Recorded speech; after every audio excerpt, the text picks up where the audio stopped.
to June, so. Okay. All right, let me just hit this. I got the thing that we are being recorded. So, I just have a few short things to bring up. One, I can only give you in generalities on that, and that'll be the RRE annual luncheon meeting. It will be held on December 8th at Junior's in Brooklyn between the hours of 1 and 3. All other information will be disseminated in the hard copy bulletin and in the e-bulletin, which will be sent out in about a week. So there are two ways in order to contact us if you're going. You will see those ways in the bulletin. One thing which I'm mentioning in the notes, thank you, Pablo, for passing it along. There was the subway cars, the classic Brighton line stuff going from Brighton Beach to Kings Highway. Oh, that was excellent. Yeah, It was. I unfortunately was in another part. I was on Staten, another part of Staten Island. That's why I couldn't go. Plus, there's a mobility issue. And the other thing which is up to date is the MTA has opened the elevators at Newdorp Station, the handicapped elevator. Matter of fact, I took it this afternoon coming back from Rose Avenue. I had to stop and check out someplace on Rose Avenue, and I was close enough to the station. So rather than going back to Highland Boulevard, I decided to go check out the elevator on, the station. It's exactly the same as the elevator over at Penn Station, which is used for the express, going up the express tracks or the local tracks. Yeah, they're both directions are in service. So this will be quite a convenience for certain people with some sort of mobility issues. They are planning a set of elevators like that for Huguenot. That's the only news that I really have. So I'm calling on the regulars. Paul, you want to add anything? No, it was good that you mentioned the annual meeting luncheon. This is for a members only event, and we'll have the luncheon is on the RE. Just have to make your reservations, follow the instructions as Sheldon said in the bulletin, whether you get it digitally or hard copy. It's limited to 25, so it's the first 25 reservations we receive, and the cutoff is November 24th. Reservations open on Columbus Day / Indigenous Peoples Day on Monday, October 9th. So there's ample time for everyone to make their reservations, and we'll look forward to seeing you there on Friday afternoon at Junior's Restaurant on Flatbush Avenue, and we'll have a great lunch, a very nice selection of entrees, and as Sheldon said, that's from 1 to 3, and will also be the annual meeting for the organization. Okay. Anybody else have any comment before the guest speaker starts his program? All right, then I'll take it from here. All right, being you're Mr. Program Man, you take it away. Thank you, General Foz. Well, first, as we say in June, see you in September, and here we are already in September where we're seeing you, and a hearty RE welcome. Tonight is a very special occasion. I want to welcome aboard Frank Scheer, who's a first-time presenter for us. Frank is going to cover a topic that you don't normally see mentioned in rail fan meetings for some reason, and that concerns the railway post office. So I know it's a fascinating subject, often overlooked, in the hobby, whether it be this hobby or philately. So we're covering it tonight for your viewing pleasure. Frank heads the Railway Mail Service Library, located in Royce, Virginia. It's on the Shenandoah division of the old N&W. But tonight, of course, the focus will be on the Railway Post Office. And this was discontinued. Frank will get into it, as we know, back in the 1960s. At one time, it was a mainstay for the railroads. And I doubt if it'll ever come back, but it's nice that we pay its proper, we pay it due respect, and that will certainly be this evening. And just looking ahead, next month, our October program will be in the very good hands of Mr. Andrew Grahl. He has a fantastic program lined up for us, which is going to cover many interesting topics. That will be Friday night, October 27th, so be on board for that. And just going out one more month to November, we'll bring back Peter Ehrlich, who also promises a very interesting, diversified topic program. And the calendar year will be rounded out by none other than Gigi Chason. And Gigi will be bringing us a program on the Gulf, Mobile, and Ohio Railroad, Part 1. And Part 1 will take us from Chicago to Springfield. Part 2 will be later in the year, which will cover Springfield to St. Louis.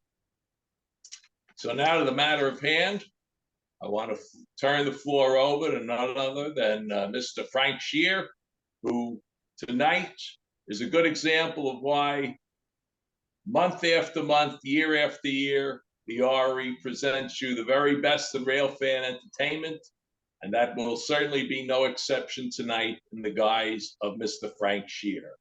So Frank, take it away. All right, well, I'm certainly pleased to be here, and I'm going to start sharing my screen. You let me know if you can see it, and Okay. it's going to take a second to get it into the view where Okay, it you starts. started screen sharing. Okay, I see that. Okay.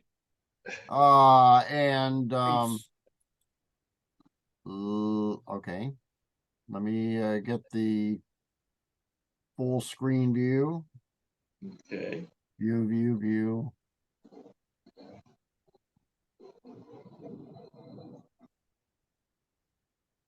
That's normal. Wait a second. Okay, all right. So you should see the title slide, When the Mail Rode First Class on the 20th Century Limited. Is that visible to everybody? Yes. Yes. I see it. All right. And the building there, that's the home of the Railway Mail Service Library. It's the 1913 depot at Boyce, Virginia. And believe it or not, With you, hold on. believe it or not, the library occupies most of all the freight room and then a good portion of the rest of the station. And since this picture was taken, it's also had a new roof put on and eaves and soffits and gutters and green paint around the windows and trim. So it is looking even nicer than this picture. So here's what we're going to talk about tonight. I'm going to keep the actual presentation relatively short, and then we'll launch into questions and answers for whatever aspects people would like to discuss in further detail. You are welcome to hold your questions to the end. If something is really burning on your mind, you can ask it as we go along, but it might be better to go ahead and put it in the chat box. And then we'll just go through the chat box at the end, or else open up mics and you can ask away. So first, we'll talk about fast mail-only trains. They predated the 20th Century Limited, and they were solid mail trains. They were not the luxury passenger train that the 20th Century Limited was, but they set the pace for speed and safety and convenience that railroads advertised in connection with the 20th Century Limited. And of course, the 20th Century Limited began in 1902. It operated until 1967 as an all sleeping car train. The nice thing that I think is personally that for substantially all of its history, the New York Central system never cheapened it and added coaches or anything like that. It stayed a first-class train all the way to the time it was discontinued because of declining patronage and also the loss of the mail contract for that particular train. Now, one of the things that I want to emphasize, and I'll do that under cover examples, is that many of us collect artifacts and items from railroads. And the nice part about railway post office history is that you can get, for relatively nominal prices, examples of covers that were postmarked on specific trains, and that includes the 20th Century Limited. So we'll talk about the non-philatelic usage, philatelic, and railroad events, and then we'll summarize, and then it's question and answer time. So that's the agenda for tonight. Now, this advertisement from Harper's Magazine was by the Lakeshore and Michigan Southern. The logo of the Lakeshore and Michigan Southern is, as many of you all know, down in the lower left-hand corner, was a mail pouch. And it was advertised itself as the fast mail line. The whole thrust of their advertising about the government fast mails was not just that they handled mail, but that the U.S. government trusted the Lakeshore and Michigan Southern with mail, and that if the government trusted the Lakeshore and Michigan Southern with mail, then it must be a good enough railroad for passengers to consider for their own personal travel, or obviously for handling freight. So it makes mention in there about the installation of the famous white mail trains, and we'll see a picture of that in just a couple slides. But so this is out there, and I will also mention that there's a PDF file of notes pages. The notes pages for this presentation has all the slides that you will see, plus additional information that's below the slide that you do not see, but you can refer to. And in many cases, there's additional photographs in that notes pages section. So that's available to attendees. My understanding is it'll be sent to the attendees and anybody else after this program. So look forward to that in your email box. So the fast mail over the New York Central and Hudson River Railroad and the Lakeshore and Michigan Southern in 1875, that was the first time that mail transportation really moved faster than just your usual local or even some of the other express trains that operated. And until you had introduction of airmail services in 1918, it was the fastest thing going. So it was revolutionary as well as evolutionary. And first-class mail was routinely handled overnight between New York City, Chicago, Cleveland, Cincinnati, and St. Louis, your principal cities, as well as all the other cities and towns that were between New York and Chicago, and extending down what was later the Big Four route all the way down to St. Louis. So it was an amazing service of connections, and we'll talk about that a little bit more in a few minutes. But the ability of the fast mail to move the mail expeditiously between New York and Chicago made it truly a very important breakthrough for both transportation as well as mail handling. And there's several period articles that were written at the time. Certainly there's been information published about that afterwards. Now, this is an example of the postmark that was applied on the fast mail. It says New York and Chicago RPO. This is train 8. Now, the PDF file that I mentioned includes the schedule for train 8 in the notes pages. But I just wanted to illustrate the special postmark. So the notable thing about this and the purpose of this presentation is that the fast mail that operated over the New York Central and Hudson River Railroad and the Lakeshore and Michigan Southern, later on the New York Central System, and the 20th Century Limited, those were distinguished by having the name of the train in the postmark. That is not a usual situation. And the 20th Century Limited was the only named train that was ever appearing on a regular basis in the postmark of a railway post office. So this is another example. The previous one was postmarked be somewhere between New York and Syracuse. This one says west. I'm sorry, First Division and going west. First Division was New York to Syracuse, then it was Syracuse to Cleveland, and then Cleveland to Chicago. The interesting thing was, or is, that this is a letter that was mailed by the New York Central and Hudson River Railroad to an attorney in Poughkeepsie, New York.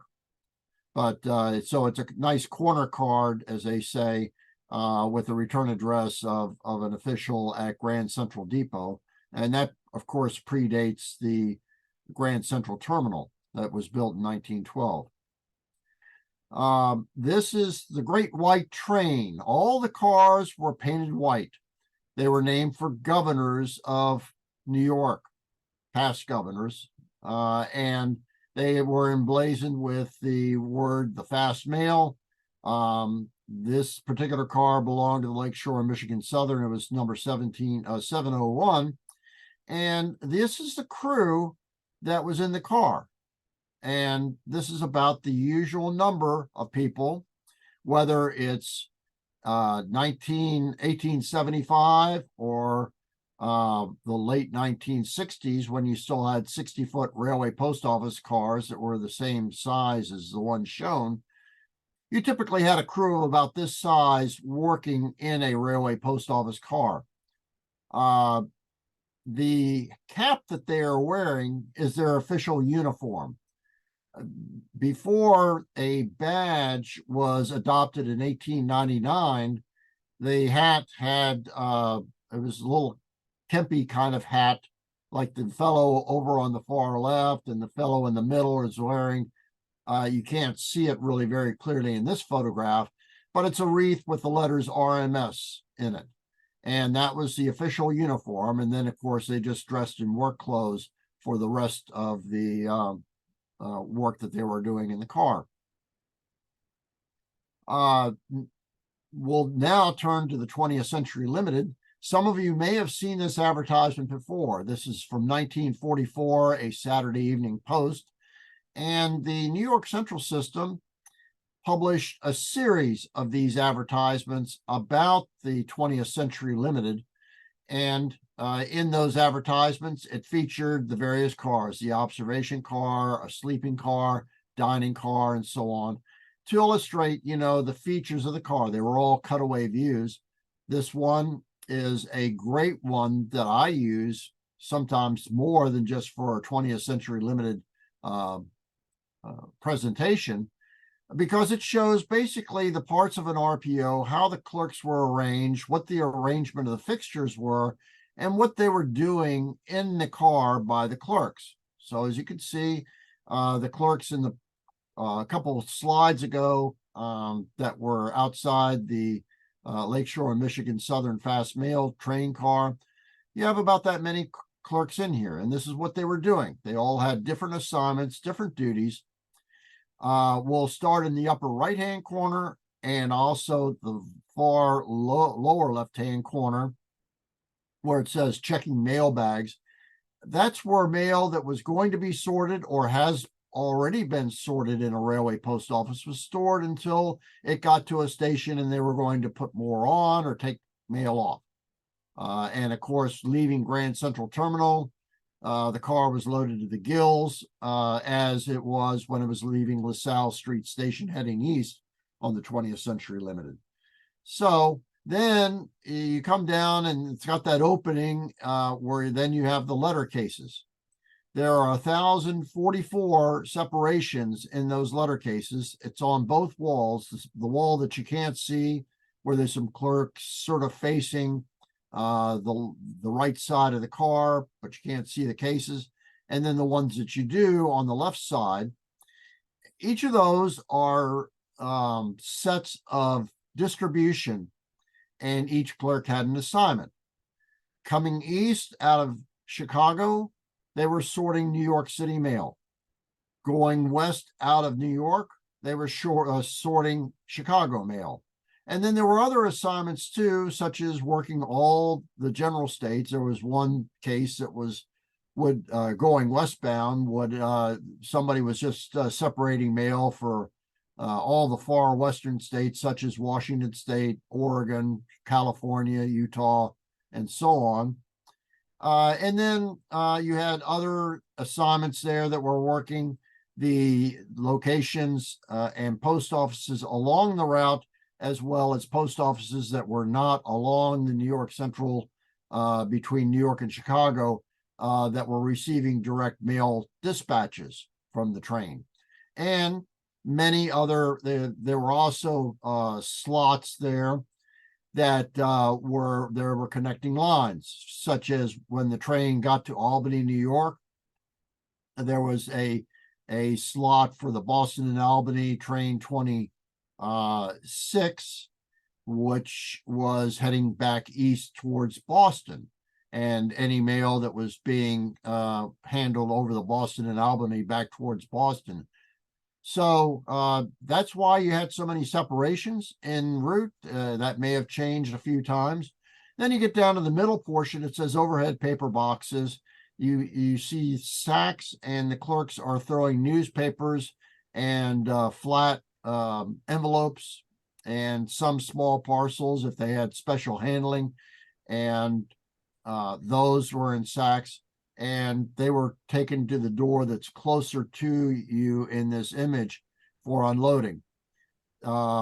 There's two clerks that look like they're sort of seated down. It says magnifying email, but that's also where the clerks were looking at registered mail and sorting registered mail. Registered mail was very important because all the coin and currency that was going to the Federal Reserve and to banks was transported by the Railway Mail Service. The Railway Mail Service also moved all the gold to Fort Knox. It was not necessarily in a railway post office car, but it was in special trains in the storage mail cars, and they had crates in which the gold bars were placed, and then they were nailed to the floor. And there was a person with a shotgun or a machine gun in each car as a guard on those special trains. So New York, the Railway Mail Service had a lot of responsibility for the registered mail. Sort of in the center at the bottom, it says the picker-upper. Well, the proper name is the catcher arm and the mail crane. And that's a style of mail crane that was on the New York Central. And the clerk is making a nonstop exchange there. So they'll pick the pouch off of the crane, and at the same time, they'll dispatch a pouch just by kicking it out to the platform. There was a mail messenger waiting and watching the catch to make sure that the mail was picked up as well as delivered. So anyway, this is a good overview of the operation of a railway post office car. There is also a video that's on YouTube that is 28 minutes long. If you go to YouTube and do a search for Men and Mail in Transit, it's a film that was done in 1956 as a training movie. I can also send a link to somebody if they can't seem to find it. My contact information is at the end. I've got a better quality video plus another movie called Mail in Motion that's on a DVD disc. Seems like nobody's really watching DVDs anymore, but that's available. The $21 for that includes postage, and all the proceeds go towards maintaining that Boyce Railway Depot that you saw at the beginning. This is 1938. The railway post office car right behind the tender. And typically on the 20th Century Limited, the railway post office was immediately behind the engine. The 20th Century Limited did not have the usual assortment of storage mail cars and other head-end equipment. I'm not sure about the baggage. Baggage may have been handled on a separate train, but in any event, it's a fairly long consist. If you see how it bends around at the back, this train is probably, in 1938, a full 20-car passenger train. It's gathering steam. It's just left LaSalle Street Station, and behind a newly designed Dreyfus and new equipment. So a great view. I don't think this was a professional photographer. I believe this was an amateur, but they knew the right place at the right time to capture a timeless photograph. Then now this one is a professional photographer. The train is stopped. You can figure that out by the steam coming up out of the steam line between the railway post office car and the next car from it. It's at Cold Spring, a classic place on the New York Central. Train's almost as long as it was back in 1938, and this is 1947.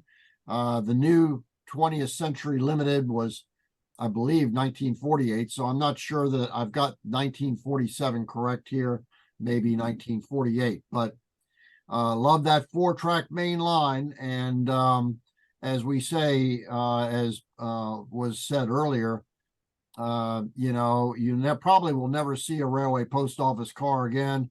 You'll probably never see the 4-track New York Central again. So the first trip of the 20th Century Limited was on June 17th, 1902. There was probably not a railway post office car on the train initially. I know for a fact by looking at some schedules that by 1908, it did have a railway post office car in 29 assigned to train 26. And then by 1912, both trains 25 and 26 had an RPO assigned. So by the 10th anniversary and all the way to 1967, there was a 60-foot railway post office car performing expedited service between New York and Chicago. The average trip length for the car crew was 300 miles. The New York and Chicago was divided into 3 divisions for the railway mail service, and they were between New York and Syracuse, Syracuse and Cleveland, and then Cleveland to Chicago. Later on, they condensed that down to 2 divisions. They lengthened it at each end so that it was New York to Buffalo and then Buffalo to Chicago. In addition, before the trains left LaSalle Street Station or they left Grand Central Terminal, they had between 2 and 4 hours of advance time before departure where they would set up the car, and they'd also start the sorting of the mail. And so this is for the 20th Century Limited. There was also a Boston and Albany connection for those people who are interested in the connection on the Boston and Albany, and that was extended on September 17th, 1909.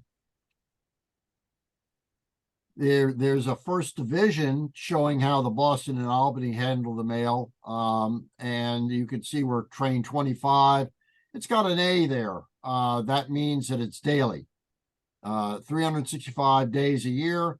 The train left Boston, Massachusetts at 12:30 in the afternoon and arrived at Albany at 5:40, made the connection with the 20th Century Limited and then continued on to Chicago for the 9:45 in the morning next day delivery. The train 26 coming eastbound left Chicago at 40 minutes after 12 noon and arrived at Albany at 6:40 in the morning. And then the train 26, that was the branch on the Boston and Albany, arrived into Boston South Station at 11:55.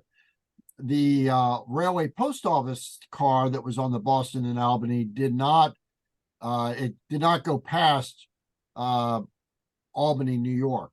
It just made a mail connection. The RPO that came out of New York City and went to Syracuse stayed on the train the whole distance. So now we'll talk about postmarks, because that's the thing that even though the 20th Century Limited was discontinued in 1967, there's a legacy of ephemera, and some of that ephemera includes covers, which are envelopes. That's all covers are. They're envelopes that were mailed and have a postage stamp on them and a postmark. And they are a lasting legacy of the 20th Century Limited. The way the postmarker looks is on the left, and a mirror image of it is to the right to read it, so that you can read it. And this particular hand stamp says West Division, so that's the portion between Cleveland and Chicago. And as you see, it says 20th Century Limited. It's set for the date in 1948, which may have been the date of the new 20th Century Limited. Now, for those who are interested in these railway post office markings, there are three types of ways in which you can find these. First of all, and the easiest way is the ones that are applied to cancel first-class mail postage. In Grand Central Terminal and at LaSalle Street Station, there was a letter box that said mail for the 20th Century Limited. You could also go to the car, if it was feasible, at any of the places, the very few places where the 20th Century Limited stopped during a very brief station stop. And there was a letter slot on the side of the car. You could open that letter slot and put a letter in there, and it would receive the postmark. So postmarks were applied to cancel first-class mail that was deposited onto the train. 99.9% of the mail that ran was processed or handled by the 20th Century Limited never received a 20th Century Limited postmark. It was only the mail that was actually placed into the car, either by the letter boxes or the slot on the side of the car. The exception to that are back stamps for special delivery and missent mail. Special delivery mail was just like first-class mail, except that it secured immediate delivery when it reached the destination post office. And when that occurred, the special delivery letters only differed in handling, that every time the person who sorted the letter, they would apply the postmark showing when and where it was handled. So the back stamps for the special delivery mail is very important to postal historians, in my view, and certainly to me, because if you had a similar cover, let's say going from Buffalo to New York City, or Buffalo going to anywhere else, let's say down in the Southeast, every time it was sorted, it would get a back stamp that allows you to reconstruct what the routing was for that letter.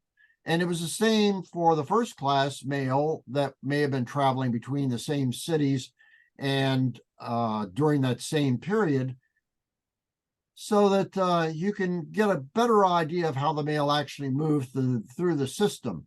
And then there's missent mail. If a clerk received a letter package or a letter that was not best handled by that particular train, then they would mark it missent, and then they put a postmark on it. That was much less common because the clerks had to learn their distribution with 97% accuracy. Of course, if you think about it, if you handle 1,000 letters during the course of a trip, then you're going to get about 30 incorrect. So, but nonetheless, missent mail occurred, and a clerk at the where it was detected it was missent, they'd apply the word a stamp that said missent, and then they put the postmark on there. That's another way that you can find a postmark applied in a railway post office. Then, of course, there are postmarks on postal forms.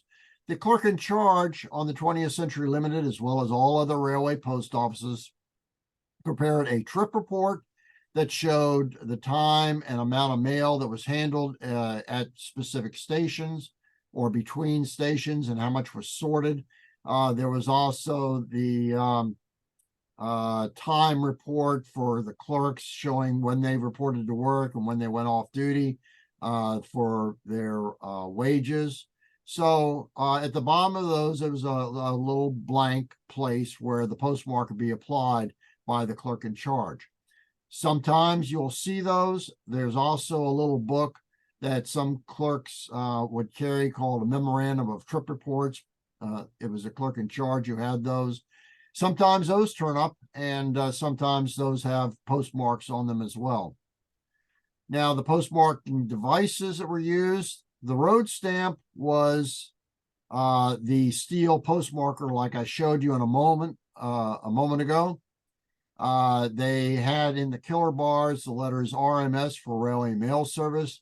Later on, they had PTS for Postal Transportation Service. And then they never had any that said BT for Bureau of Transportation. Those postmarks just have 11 killer bars. But those are the steel hand stamps that were issued to the clerk in charge to postmark mail. And that is what you see being applied to the canceling a stamp on a letter that was put on the train, or a back stamp if it was a special delivery cover or if it was missent. The auxiliary markings, such as missent, sometimes there's also stamps that said damaged by mail crane or some other kind of informational stamp. Those appear on some covers, and they're very interesting and sometimes help you understand how the letter moved. Finally, each clerk had a personal rubber stamp with their name, the route that they were on, the train number, and the date. And they applied those to what they call facing slips, as well as the labels that went on pouches and sacks. And those rarely turn up, but you find those, and we'll see an example of an envelope that has one of those on the back of it. Those are particularly nice because not only do you know what train it was sorted on, but you know who the person was who actually handled that letter. How many times can you do that today with U.S. mail? So now we're going to look at some sample covers. The first one is a letter that was it was sent from East Braintree, Massachusetts. This is going to Fostoria, Ohio. And you see that there's the Boston and Plymouth RPO, then there's Boston, Springfield, and New York RPO. And finally, the Boston, Springfield, and New York dispatched to the New York and Chicago East Division, 20th Century Limited. And then it ended up in Fostoria. The 20th Century Limited RPO made a dispatch to Fostoria. Even though Fostoria is off the line, it's a good example of how the clerks were sorting mail for post offices that were not specifically right along the route, but connected to it. And all of these, the front of the cover is shown in the PDF file that you can look at later on so that you can see both sides. This one is a cover that was mailed from Willsboro, New York. And that was on the Rouse's Point in Albany. I believe that's Delaware and Hudson. brought it down probably to Albany and made connection with train 25 going westbound. And like the other cover, the 20th Century Limited was making up mail dispatches to Dayton, Ohio. And you can see that basically it got next day delivery for the price of a first class stamp plus the special delivery stamp. This one looks a little messy. It's a letter that was mailed from Lafayette, Indiana, and it's going to Tuckahoe, Tuckahoe, New York. And so it was handled by the Cleveland and St. Louis RPO, and another one that off the top of my head, I can't read enough of it to see what it was. But then the 20th Century Limited Train 26, middle division between Cleveland and Syracuse, handled that letter and made the pouch for Tuckahoe, New York. Last one that we'll look at least as far as just regular use covers, the New York and Chicago train 35 handled this letter. It was from Youngstown, Ohio, and it was going to Vancouver, Canada. But if you notice that rubber stamp, that round stamp at the top, that's a rubber postmark. You know that it's on the 20th Century Limited because it says train 26, and L.C. Martin is the clerk who handled it. So that's an example of that personal postmarker that I mentioned. On the other side of the cover that's visible in the notes pages, you can see that there's a Canadian postmark on the front of the cover as well as the originating post office. So those are some samples of covers. These turn up on eBay. You may not find the cover being described specifically as 20th Century Limited, but if you look at covers and look for New York and Chicago, and then look at the train numbers, you should be able to find some if you're really interested in pursuing this. This is one card that I really like. Not only is it a postcard showing the 20th Century Limited, but in the era before it had a railway post office car, but it's actually mailed on the train, on train 25, May 4th, 1910. And this is a picture sent by E.R. Chapin. He mentions that he's working on that train. So he mailed it en route, postmarked it en route to Miss Frances Reek in Hillsdale. And so that's a really nice card. I bid on it. I don't think I know for a fact I didn't get it, but I certainly saved the images. So the 20th Century Limited made connections in 1910, and this is in the notes pages, so I'm not really going to read through it very much, but interesting to me is that on the eastbound, they actually had a second section scheduled for train 26 that made connections out of St. Louis, Missouri on the Big Four, and then connected, I suppose, at Cleveland, Ohio, and then joined into the main train coming eastbound to New York City. Then there are some what they call philatelic or special event covers. This is when the new 20th Century Limited was had the Dreyfus styling for the Hudson locomotive. Began operation on June 15th, 1938. The 16 hours is pretty much the transit time for the 20th Century Limited during most of its history. They advertise that widely, as well as the slogan that was in that first advertisement that we passed by that said, "Water level route, you can sleep." So that was integral to the New York Central advertising. But anyway, so this was mailed on the New York and Chicago RPO East Division on June June 15th, train 25 going westbound towards Chicago. So after it got to Chicago, it made a connection probably to the Chicago and Minneapolis RPO, went to Red Wing, Minnesota, where it was delivered to the person who was going to receive that cover.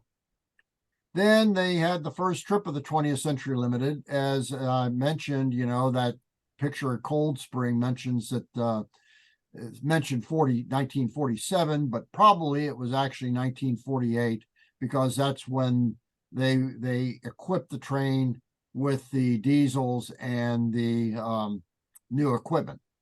So this is also New York and Chicago RPO East Division being from New York to Syracuse, and that's train 25 going westbound.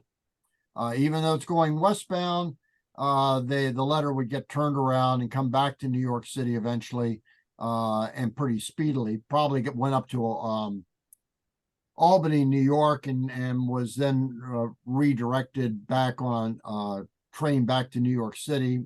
Probably not the 20th Century Limited, but another RPO train, and was delivered on West 42nd Street.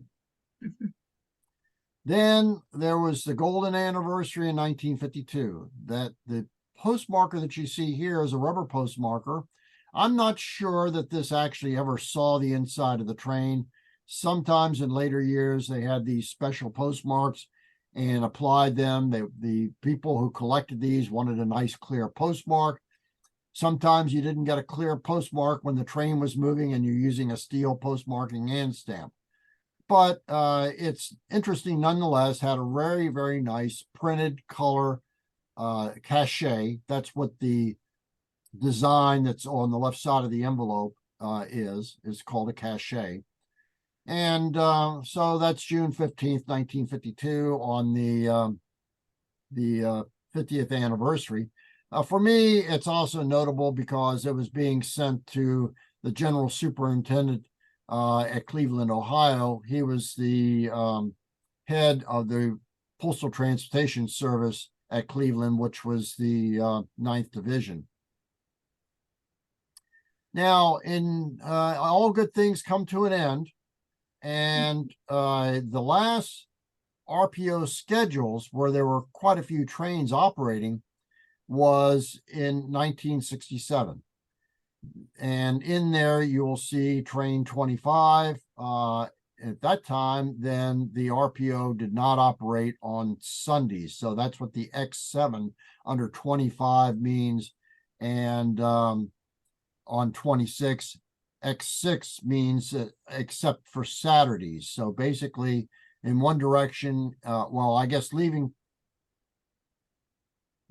Chicago, on Saturdays, it did not have an RPO. And when it came into New York City on Sunday, it did not have an RPO. So this is like the railroad employee timetable. The Railway Mail Service Library has these. This is the core of the Railway Mail Service Library collection to help one understand how mail was sorted and handled. The other is called General Schemes, which I'm not illustrating in this presentation, but it shows what post offices received mails supplied by various post office routes. And in nearly all cases, it's a railway post office route. So this was the end. On June 20th, 1967, down in the lower right corner, it shows that this was the last revision date. The last trip of the RPOs was just a few weeks away. So in summary, the 20th Century Limited, of course, it was all Pullman train for first class passengers, included a railway post office. What was important to people to know is that no matter how wealthy you were, how affluent you were, how important you were, you could not go into the railway post office car on this train. It was exclusively mail, and it was staffed solely by railway mail clerks who were employees of the post office department. They were not express company clerks. And then there's many of these covers that say 20th Century Limited. They and others only had train 25 or train 26.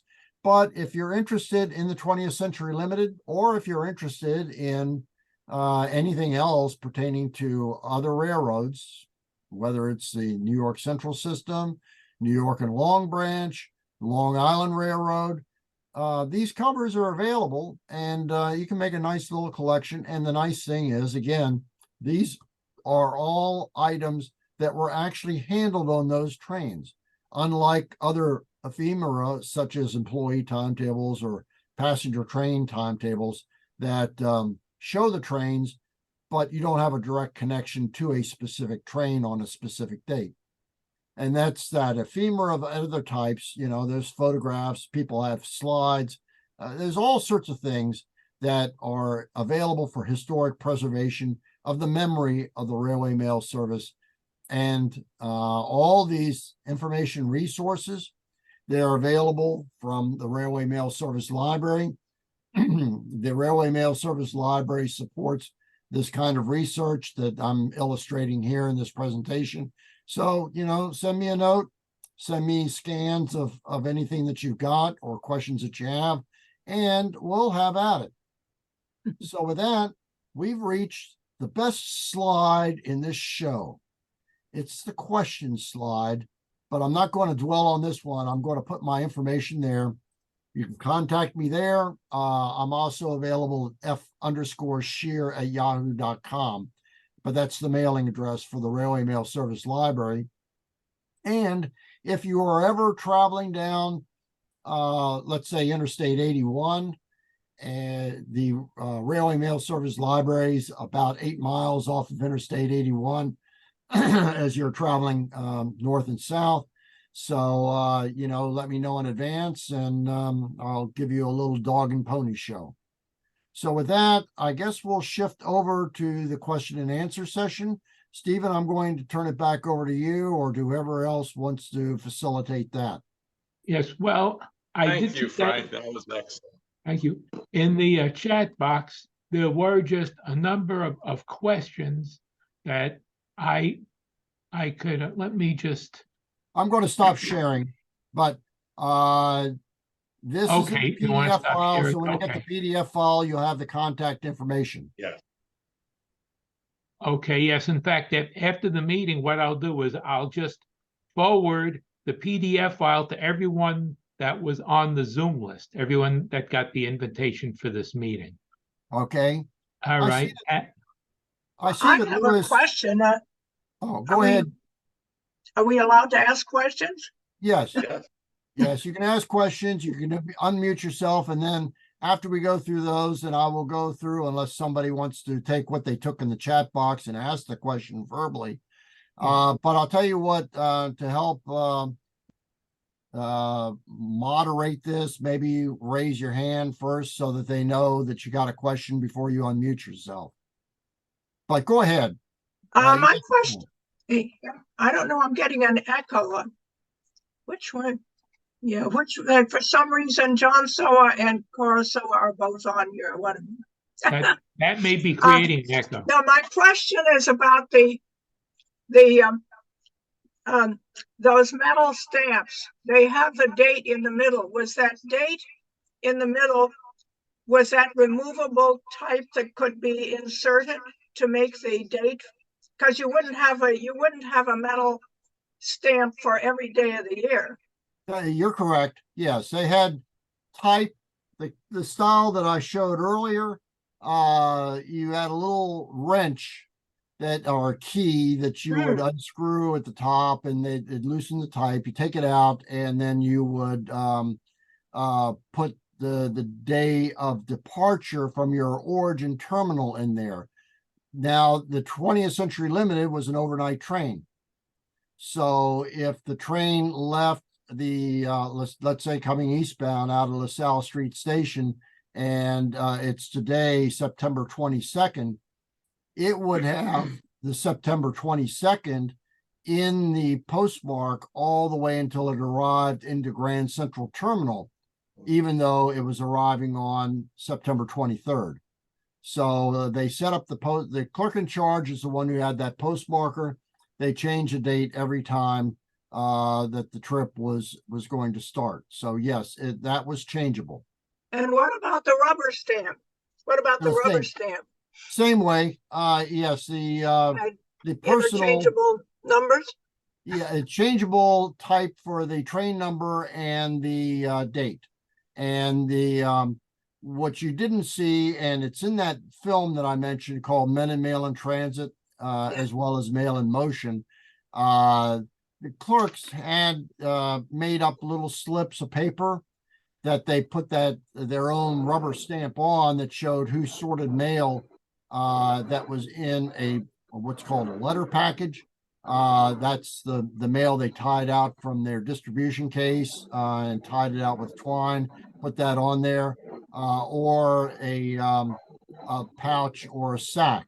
It was on the back of the label for that. So you know who actually made the dispatch by looking at the back side of it. So yes, that was also changeable. Thank you. You're welcome. Okay, let me just go to the questions in the chat box. Okay. Okay, that's good. From Lou Kleiman, what was the ventilation in the mail car? Were they allowed to smoke in the car? Yes, the ventilation was in the summer it was heated, and in the winter it was air conditioned. And I'm saying that facetiously. There were ventilators on the top of the car that did allow some airflow. There were some overhead fans that blew around air, but in the summertime, it was basically blowing around hot air. And yes, clerks were allowed to smoke in the car. There was little individual ashtrays that they could put in a place that was sort of clip on. You got to remember, in that era, a substantial portion of the population smoked. Now, they also had situations where ashes from a cigarette or a cigar might fall into a pouch or a sack. And next thing you know, you've got it smoldering. Next thing you know, you got a fire. And there's some covers that were recovered from where a lot of mail was burned up, because when if it was a storage mail car and you had that smoldering effect for a long period of time, then it was like a mine fire. As soon as there was the door was open, there was air available to it, it erupted into a blaze. But yes, they were allowed to smoke in the car, and many clerks did smoke. What was also an issue is that all this, there was this use of this brown jute twine. When they were opening letter packages, they cut it open with a knife, and they would tie it out with a hand motion and cut it with a knife. And that created a lot of dust. And so you had in the car possibility that there was a lot of brown dust sort of hovering around that was even worse than the smoke. In the summertime, it was not uncommon that the doors were left open for additional ventilation just to get airflow through the car. In the winter, every time they opened the door to go ahead and make a mail catch or open the doors to make a mail exchange at a stop station, you got some other ventilation, but boy, it was cold and it took a while for the car to sort of warm up. Not relevant to the New York and Chicago, but some of the northern lines, when you started getting into Minnesota and Wisconsin, North Dakota, the clerks that were working that some of the clerks working the distribution case or the pouch rack or sack rack, they would actually take a large sack and pull it up over their legs and pull the cord around their waist so that they were standing basically in this sack to get additional insulation for their legs.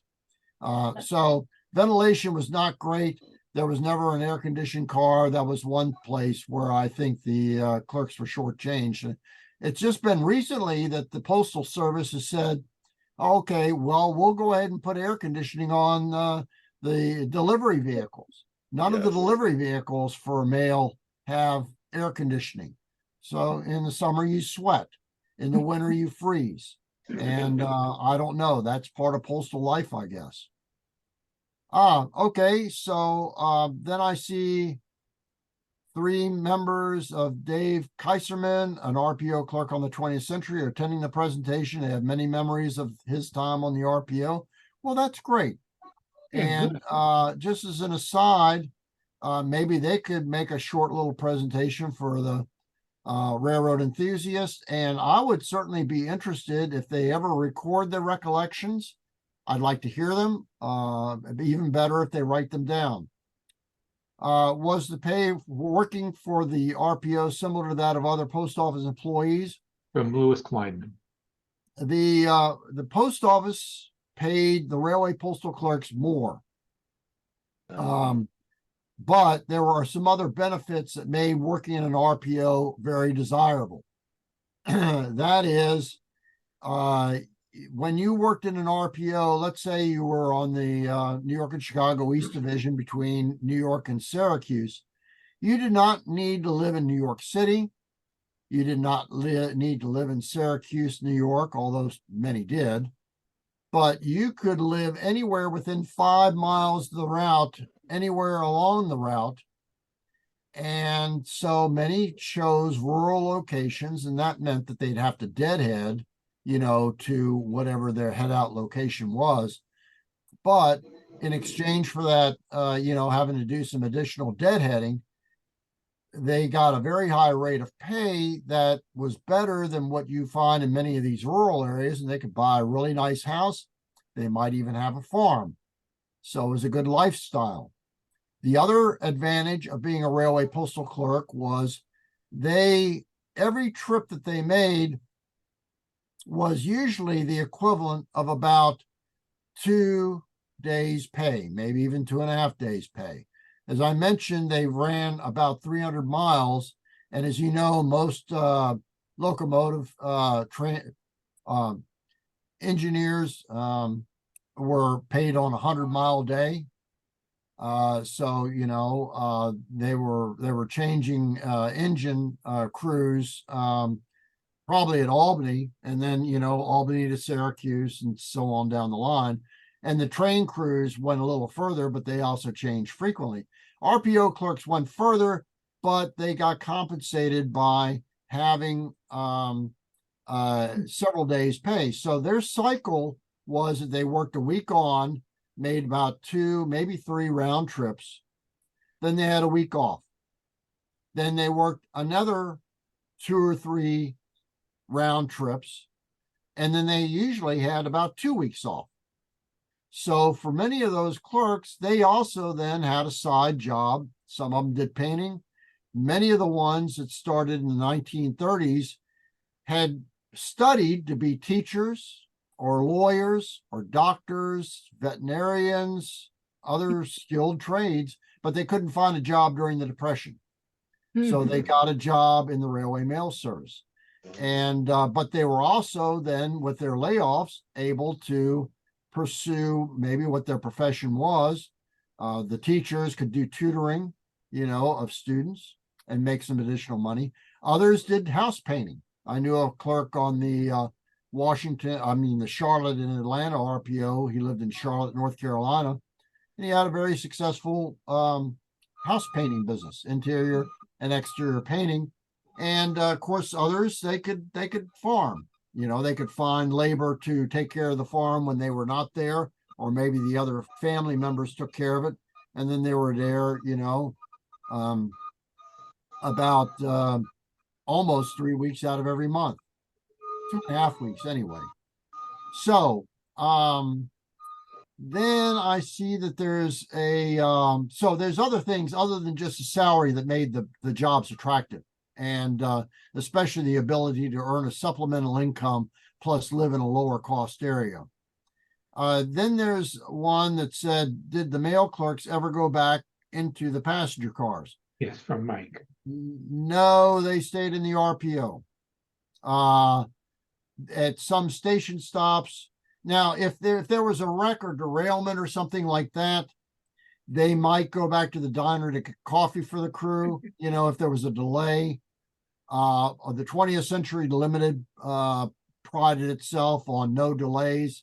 I know that for the vice president and maybe even the executives, other executives of the New York Central system, you know, the report of the schedule and on-time performance of the 20th Century Limited is one of the first things they looked at in their morning report. So you didn't screw around, as they say, with the 20th Century Limited, unless you didn't mind getting fired. So there wasn't much of a situation where the clerks would go into the passenger cars. Now, there could have been an adjacent storage mail car on some of the other trains, not the 20th Century Limited, that the clerks would go into to pull additional mail to be sorted or put mail into for dispatch. So if you count that as other passenger cars, yeah, that's other head-end equipment, but it was limited to that. Then did mail clerks on the last RPO in 1977 still carry guns? The clerks, first of all, they did not carry firearms until there was a series of robberies around the early 1920s. And then in response to that, the post office department got some 45 Colt revolvers and equipped the clerks with 45 Colt revolvers at a 5-inch barrel. Those things were heavy. And then they later switched to a smaller 2-inch barrel handgun. And from the 1920s through the 1960s, they, most clerks, just about every clerk in the crew had a firearm and did firearms training and had a revolver permit. In 1970s, by 1977, the requirement was that the clerks who worked the mail in the door, they were handling the dispatch of mail to and from the car at a station stop, the clerk in charge, and the registry mail clerk still carried guns, but everybody else was not required to have a firearm. And I've never, there are photos on the inside of the last RPO that lasted past Amtrak.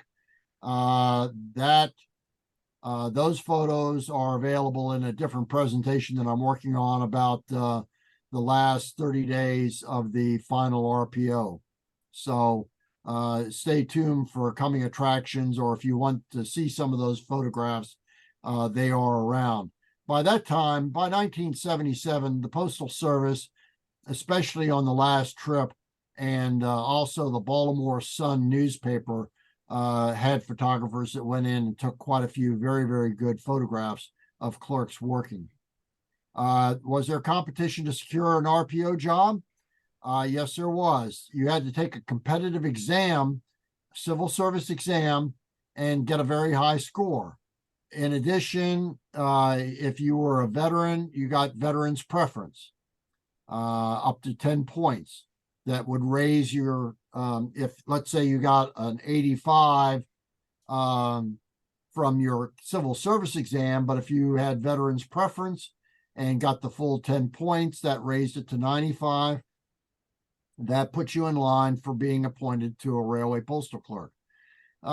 So there was a lot of competition. The jobs were secured through competitive exams. And of course, by the 1950s, then you start having the decline of the railway mail service or railway post offices.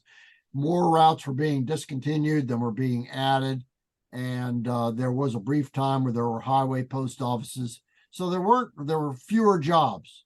And only the clerks that had the higher seniority were able to maintain a job. Others either went ahead and retired or went into inside jobs at post offices or the new sortation centers that started being established in 1963. So that's how they were secured. It was by competitive exam. Once you were in the railway mail service or postal transportation service, you were there for your entire career unless you opted out. And I know that some of them, near the end decided to be like rural free delivery carriers, because rural free delivery carriers, it's nice. You get out on the route, you don't have a supervisor there, you deliver your route and you're finished. And it was a good job. Rural free delivery routes were something that many clerks did try to pursue. And so that's about what I see in the chat box, unless anybody else has any questions. That was interesting. Yes, excellent program. Yeah, very interesting. Yes, very interesting. Yes. Okay. Anybody want to talk before me? Otherwise, I'll put my observation to Frank. Okay. At Danbury, there was an RPO car, and one of the exhibits that they had under lock glass was a 45 order, which is obviously carried by a crewman. That's my observation. I didn't hear quite the last part of what you said, but the car that's at the Danbury, you said Danbury Railroad Museum, right? Yes. Yeah, okay. That's a Pennsylvania Railroad car. One person was basically responsible for repainting, cosmetically restoring the car. They did a great job. If you go to the Danbury Railroad Museum, you see a mail crane outside of it that's on loan from the Railway Mail Service Library. And there's a cast iron sign that says, "Watch out for flying mail bags," basically is what it says. That's also on loan from the Railway Mail Service Library. The nice thing about the Danbury Railroad Museum is they also have every year an Oni Day. Oni was a dog in the 1880s up until early 1890s that traveled around on railway post offices. And there's a stuffed Oni at the National Postal Museum that I can talk to you a lot more about during maybe a different time if you have questions. But they have there's been several books that have been written about Oni and some postcards about Oni, and they have Oni Day. So that's a nice way to connect with children with an animal that is associated with the Railway Mail Service. So they do that at the Danbury Railroad Museum. They've done a very nice job with that RPO car. So it's basically a 60-foot RPO, and then it has a 15-foot, what they call a bungalow at the end, which was just an additional place where they could store mail. I have pictures of what's talking In about. some cases, they might have, some That's right, bags there, but rarely was it used for Gray bags. shirt that says It Long was Island used Railroad. primarily for mail. Railroad Museum. So if I didn't thoroughly answer your question, Stephen, just let me know. It's very good. Okay, just all right. Before we just end it, okay, anyone just have any comments? What did you say? Every time I Yes.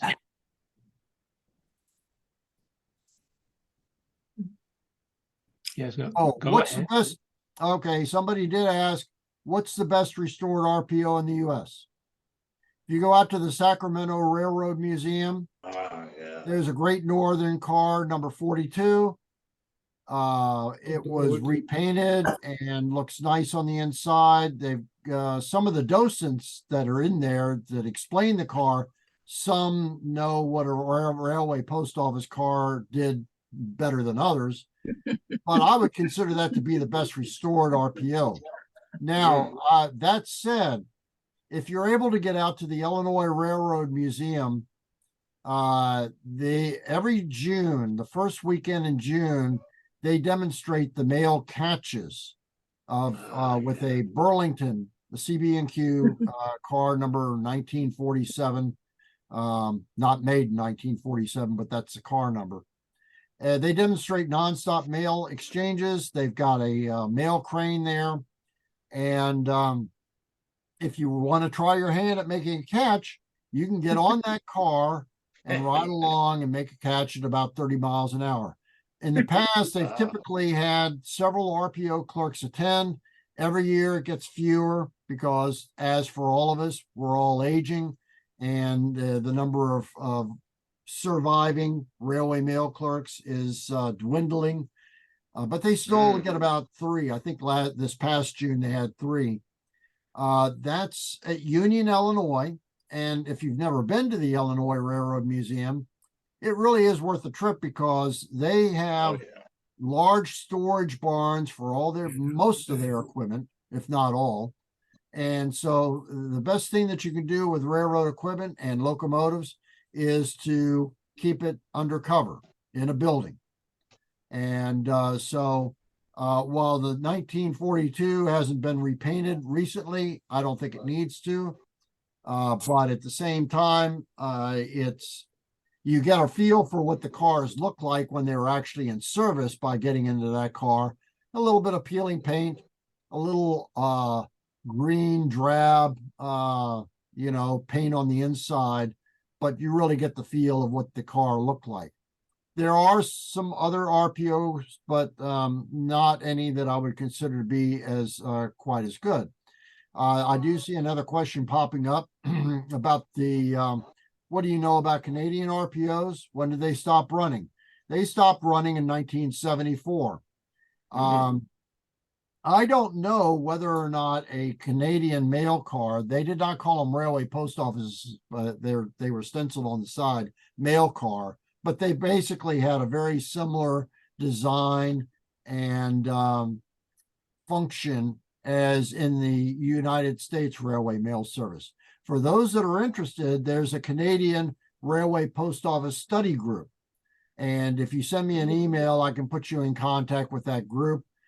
It only has about 30 or 40 members, but they study the postmarks and they study the operations and schedules. It's a very, very nice little group. And probably one of those people can provide more information about whether there's an RPO that's been preserved. I haven't been up to Canada to check that out. What were the shifts like? You worked daytime, nighttime, Saturday too. That was the old slogan for a bank in Washington, D.C. Daytime, nighttime, Saturday too. We open our doors.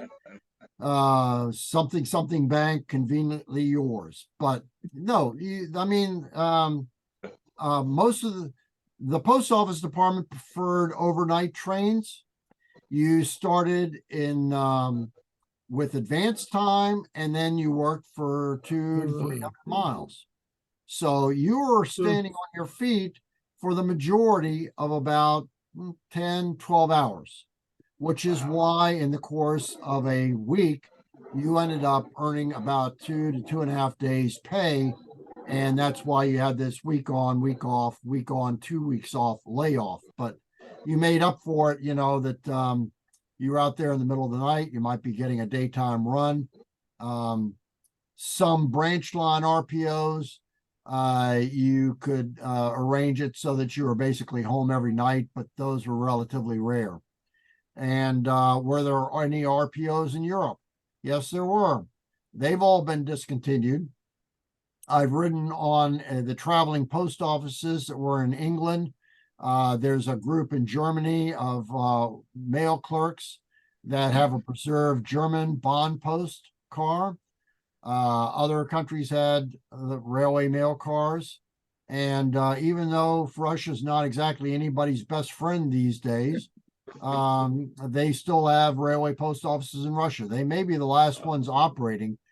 India had a railway mail service, but they didn't really have RPOs like what they have in other countries. They had the railway mail service, and they were working in basically terminal operations and then putting storage mail on trains. So yes, they were around, and yes, the RPOs in the United Kingdom and in England specifically lasted until 2004, and I did have an opportunity to go over there and ride one.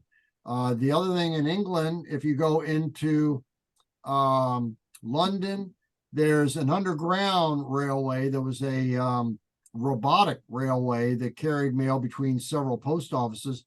They've opened it up as a museum, and you can actually ride one of the mail cars in these tunnels underneath the streets of London.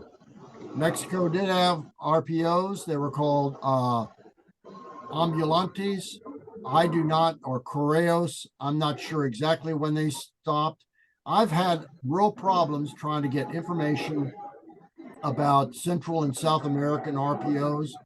I've saved when I see postmarks available. I save those as reference. The 11th Division for the Railway Mail Service was Texas. And in that 11th Division schedule, it shows some of the Mexican railway post office routes. So I can't tell you when they stop, but if you do have a question, I can provide maybe a page or two of some schedules for those RPOs. And now I don't know if that's gotten to be the last question or not. I guess that's now the last question. So, Yeah, right. Yeah. That was the Very last good. question. Did Mexico have RPOs? Well, thank you, Frank. It was an excellent very much. presentation. Was an excellent presentation. Lived up to its billing. Oh no, there's always one more. Okay. There's always Best one map. of the best maps of RPO routes. Yes. Well, the Post Office Department published what were called post route maps. Each state had a post route map that was about 36 to 48 inches wide, and sometimes they had to divide it into two halves. It showed all the routes, and not just railway post office routes, but it showed all of the mail routes that connected post offices. And every post office in that state was shown on the post route map. The Railway Mail Service Library has post route maps. They're mostly from the 1920s or 1930s. I don't have very many that are earlier than that. I have some. They changed the format after the 1960s. So, you know, but by that time, railway post offices were sort of on the decline anyway. If you're interested in RPO routes, a specific route or a map for a state or a county that shows the RPO routes, now on those maps, they just show the railroad name. It's not identifying the route name, which is different than the railroad name, but you can figure that out, or I can tell you what it is if I supply the map to you. So that is your best source of a railway post office route. Now, if you go onto eBay, you'll also find that the International Correspondence School published maps for each of the, I think at the time they did it, it was up to 15 division. Well, they did some, I guess, later on for all 15 divisions of the Railway Mail Service. And basically they're railroad maps, not as detailed. They're on flimsy paper. People who sell those, because they do say Railway Mail Service on them, they try to sell them for quite a bit of money, but they are not as detailed as the post route maps. Post route maps were issued at least every year. And unfortunately, anybody in the public could buy those if you wanted to pay $1 back then, but very few people did. And so as a result, very few of those survived except for the ones that the clerks received. The clerks received them for their study assignment. They received a post route map free. And that's where the post route maps that have filtered into the Railway Mail Service Library collection. That's basically what the origin of those has been, not from other people who just bought the maps. Okay, we're going to make that, was there a peak year for RPOs? Yeah, peak year for RPOs was the same as the peak year for railroads. It was that era right before World War I. And then from then on, you started to have a decline as railroads started eliminating branch lines or branch line services. That's when some of those RPO services also were discontinued. So, you know, the RPOs really operated in conjunction with the railroad network, and what you see as peaks and declines in the railroad network and passenger services pretty well mirror what was going on with the railway mail service. And were there any new RPO routes after World War II? What they really were just reconfigured routes of ones that existed before that. For example, one of the last ones that was established was the Boston and Washington RPO, which ran through Penn Station, New York, and over the Hellgate Bridge. It was a combination of the Boston and New York and the New York and Washington RPOs. They did have one pair of trains. And I think they established that around 1964, 1965. And of course, it was discontinued shortly after, I think around 1968. For that, when I start talking from memory, I'm in deep trouble. At the book to show what the actual date was, just my off the top of the head recollection is not necessarily going to cut it. Remember, I'm 72, just like a lot of other people on this call, and I can't remember what I did yesterday, let alone some of these dates. So, but any new routes, what they were doing were adding highway post office routes after World War II.